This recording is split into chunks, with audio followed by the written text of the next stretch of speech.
To enable or disable sound feedback direction lock in Samsung Galaxy S8 or S8 Plus. Open Settings. Swipe up or down to show app screen. Tap Settings.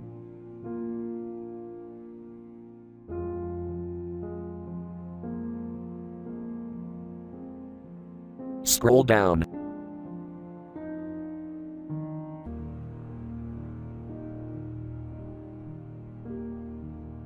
Tap Accessibility.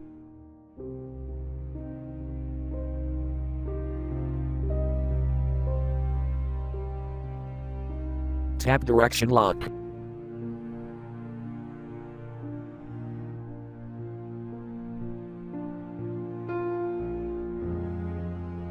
Tap Sound Feedback Switch until blue to enable, or tap until gray to disable.